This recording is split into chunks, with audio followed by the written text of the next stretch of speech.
Assalamualaikum warahmatullahi wabarakatuh. Perkenalkan, nama saya Miku Prayoga, kelas manajemen 22A dengan NPM 22411026. Di sini saya akan menjelaskan sedikit tentang apa itu pengantar statistika.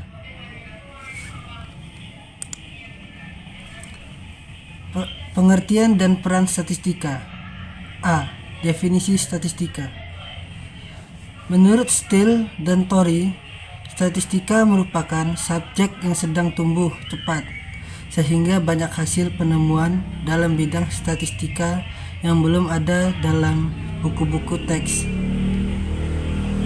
Statistika tumbuh sebagai jawaban statistikiawan terhadap persoalan yang diajukan oleh para peneliti. Namun demikian, para pelopor dalam statistika juga masih banyak yang berperan aktif dalam menyumbang karya-karyanya. Kebutuhan akan statistika terasa di berbagai bidang, baik secara praktis dan sederhana sampai dengan yang sangat kompleks. Secara sederhana, statistika banyak digunakan dalam evaluasi kegiatan yang menggunakan data. Sebagai contoh, dalam bidang pendidikan, sekolah ingin mengetahui perkembangan kualitas pendidikan yang dilihat dari mutu lulusan dari hasil ujian.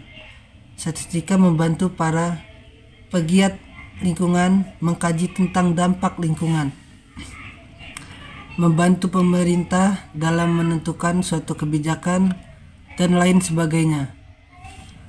Untuk kebutuhan itu, maka semakin banyak penelitian yang melibatkan statistikawan. Luasnya ruang lingkup statistika membuatnya sulit untuk didefinisikan. Statistika dikembangkan untuk mengatasi persoalan-persoalan yang diselesaikan melalui pengamatan individu, sehingga hukum sebab akibatnya tidak jelas, dan oleh karena itu diperlukan pendekatan yang objektif. Dalam persoalan yang demikian, tentu saja ada unsur-unsur ketidakpastian mengenai penarikan yang hanya didasarkan pada jumlah pengamatan secara terbatas. Untuk tujuan itu, Steele dan Torrey mendefinisikan statistika sebagai ilmu pengetahuan murni dan terapan. Mengenai penciptaan, pengembangan, dan penerapan teknik sedemikian rupa sehingga ketidakpastian inferensia induktif dapat dievaluasi atau diperhitungkan. Lebih lanjut, Steele dan Torrey mengatakan bahwa sebagian ilmuwan memberikan definisi statistika sebagai logika atau akal sehat atau common sense yang disertai dengan prosedur-prosedur aritmatika.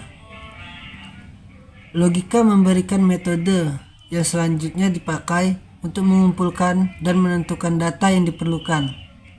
Sedangkan aritmatika bersama-sama dengan tabel tertentu menghasilkan sesuatu yang dipakai sebagai dasar penarikan kesimpulan dan mengukur ketidakpastiannya. Bagi pengguna, tidaklah perlu khawatir, karena aritmatika ini sering bersifat rutin, tidak memerlukan latihan matematika khusus. Definisi lain dikemukakan oleh Sujana pada 1989. Statistika adalah pengetahuan yang berhubungan dengan cara-cara pengumpulan data, pengolahan atau penganalisisan, dan penarikan kesimpulan berdasarkan kumpulan data serta penganalisisan yang dilakukan. Kedua definisi di atas mempunyai kesamaan, yakni menempatkan statistika sebagai sebuah pengetahuan yang memuat proses berpikir secara induktif. B. Ruang lingkup kajian dalam statistika. Pada bagian A dijelaskan bahwa pada awalnya statistika digunakan oleh pemerintah untuk mendata penduduk tentang pekerjaan, pendapatan, dan lain sebagainya. Kemudian, seiring dengan kebutuhan dan kemampuan berpikir manusia, melalui bantuan teori statistika, berkembang menjadi pengetahuan, suatu prosedur dalam memperoleh, mengolah, dan melakukan inferensi. Dari hal tersebut, nampak bahwa kajian statistika tidak terlepas dari dua hal, yakni menyajikan data sehingga diperoleh gambaran tentang apa yang diteliti, serta yang kedua memprediksi. Untuk memahaminya, perhatikan contoh berikut. Misalkan, pada awal tahun ajaran, tepatnya semester ganjil, seorang dosen statistika salah satu program studi ingin mengetahui tentang seberapa banyak mahasiswa di program studi tersebut paham tentang konsep dasar matematika yang digunakan dalam perkuliahan statistika. Dia ingin mengetahui kemampuan awal statistika, serta dia juga ingin mengetahui keragaman kemampuan mahasiswanya. Hal tersebut sangat penting diketahui agar proses perkuliahan statistika dapat dilakukan secara optimal. Langkah yang dilakukannya pada pertemuan pertama perkuliahannya adalah memberikan tes yang memuat standar kompetensi dasar statistika dan konsep dasar matematika atau aritmatika yang digunakan dalam mempelajari statistika. Dengan tes tersebut, dia memperoleh gambaran tentang kemampuan konsep dasar matematika. Kesimpulan yang diperoleh dosen tersebut didasarkan pada ukuran-ukuran yang diperoleh dari mahasiswa yang mengikuti tes konsep dasar matematika. Apa yang dilakukan oleh dosen tersebut dalam statistika disebut dengan statistika deskriptif.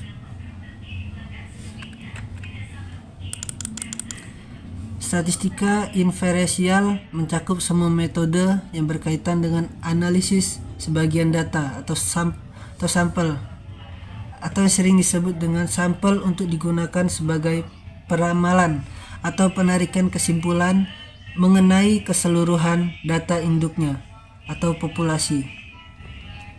Statistika inferensial meliputi pendugaan parameter dan pengujian hipotesis sehingga diperoleh suatu kesimpulan yang berlaku umum. Metode ini sering disebut juga metode induktif karena kesimpulan ditarik berdasarkan pada informasi dari sebagian data saja. Pengambilan kesimpulan yang hanya didasarkan pada sebagian data tersebut memunculkan sifat tidak pasti, memungkinkan terjadinya kesalahan dalam pengambilan keputusannya. Untuk itulah diperlukan dukungan dari teori peluang. C. Mempelajari statistika. Secara rinci, Kerlinger mengemukakan 4 penggunaan dari statistika sesuai dengan definisi yang dikemukakannya. Menurutnya, statistika adalah teori dan metode analisis data kuantitatif yang diperoleh dari sampel-sampel observasi dalam rangka menelaah dan membandingkan sumber-sumber keragaman fenomena, membantu pembuatan keputusan untuk menerima atau menolak relasi yang dihipotesiskan antara satu fenomena dengan lainnya, dan menolong penyusunan kesimpulan yang andal dari pengamatan-pengamatan empiris. Dari definisi tersebut, Kerlinger merinci kegunaan dari statistika sebagai berikut. 1. Kegunaan yang paling umum dan tradisional, meringkas data dalam kuantitatif besar ke dalam bentuk yang mudah dipahami dan ditangani. Misalnya, kita mustahil mengingat 100 skor di luar kepala. Akan tetapi, bila mean atau rata-rata atau simpangan baku telah dihitung, maka skor-skor itu akan mudah dan cepat ditafsirkan oleh orang yang terlatih. 2. Membantu kita menelaah atau mengkaji populasi dari sampel-sampel. Menurutnya, kegunaan ini telah demikian luas sehingga tidak usah dibicarakan lagi, apalagi kita telah mempelajari ihwal populasi dan sampel. 3. Membantu pembuatan keputusan. Misalkan seseorang psikolog pendidikan perlu mengetahui manakah di antara ketiga metode mengajar yang paling membantu proses belajar dengan biaya yang paling rendah. Pengguna statistika akan membantunya mengetahui hal tersebut. Penggunaan statistika semacam ini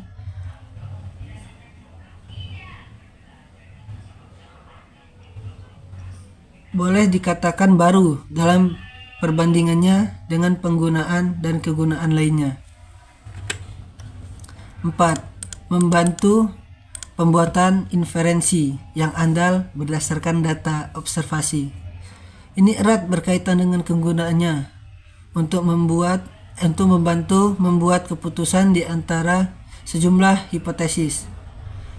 Suatu inferensi adalah proporsi atau generalisasi yang diperoleh melalui penalaran dari proporsi-proporsi lain atau dari petunjuk yang kuat. Dalam pengertian umum, inferensi adalah kesimpulan berdasarkan penalaran. Misalkan, kita dapat menarik sejumlah inferensi dari statistika.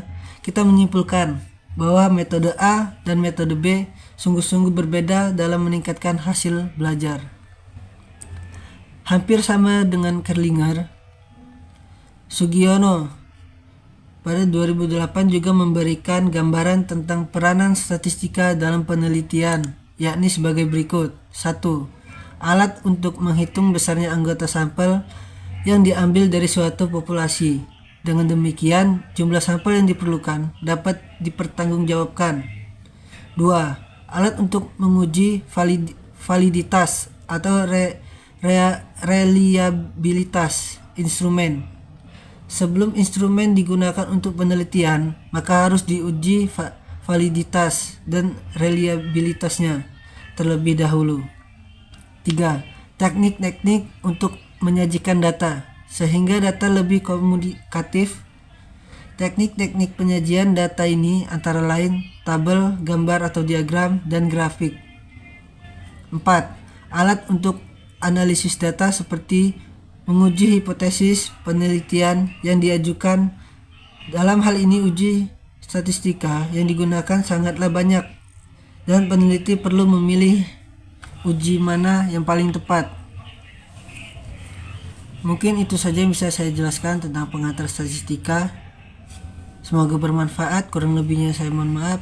Terima kasih.